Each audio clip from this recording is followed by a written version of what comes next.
Jesi li ikada osjetio umor koji nikakav san ne može izliječiti?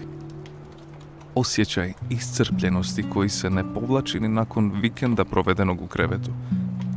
Možda si pogrešno shvatio što odmor zaista jest. Većina ljudi misli da je odmor jednostavno prestanak rada, ali to je laž u koju smo svi s vremenom povjerovali. Danas ćemo malo popričati o tome što je tajna pravog odmora, onog koji te ne usporava, već te čini jačim.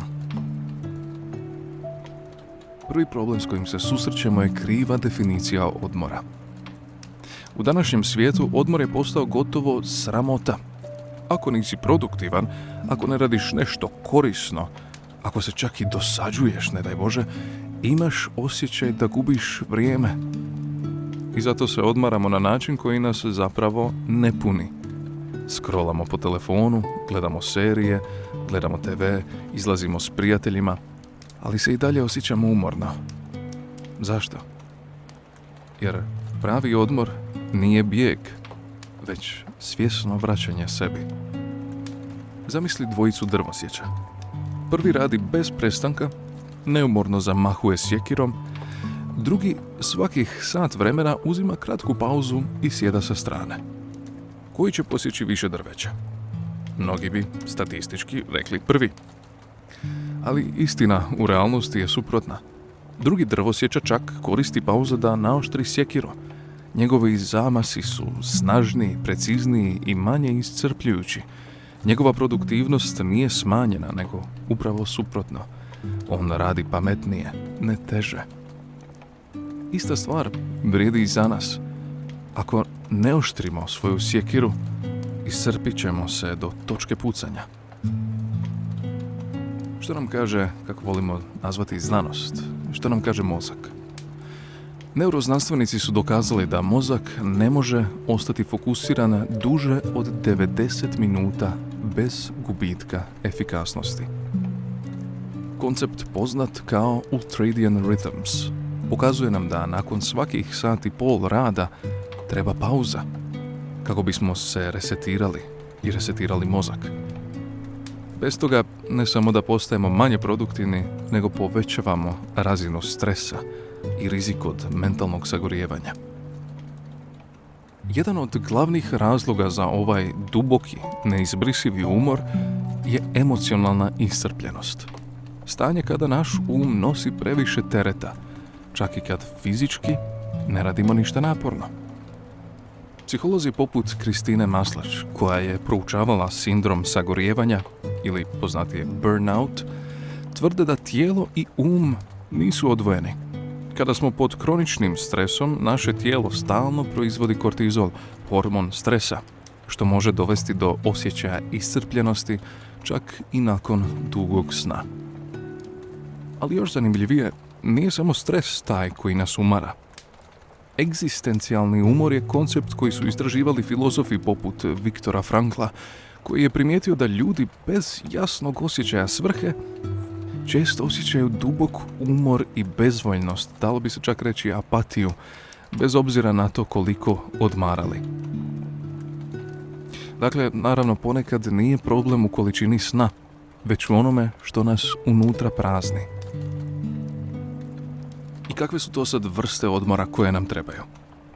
Pravi odmor nije samo fizička pauza. Postoji 6 vrsta odmora koje ćemo sada samo kratko spomenuti, koji su nam potrebni da bismo funkcionirali. Prvi, mentalni odmor.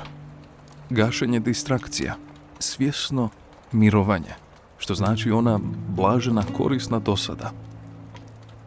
Drugi, emocionalni odmor. Distanca od negativnih odnosa i stresnih situacija. Treći, socijalni odmor. Vrijeme provedeno u samoći ili s ljudima koji nas ne iscrpljuju. Četvrti, duhovni odmor. Povezivanje s dubljim smislom kroz molitvu, meditaciju ili refleksiju.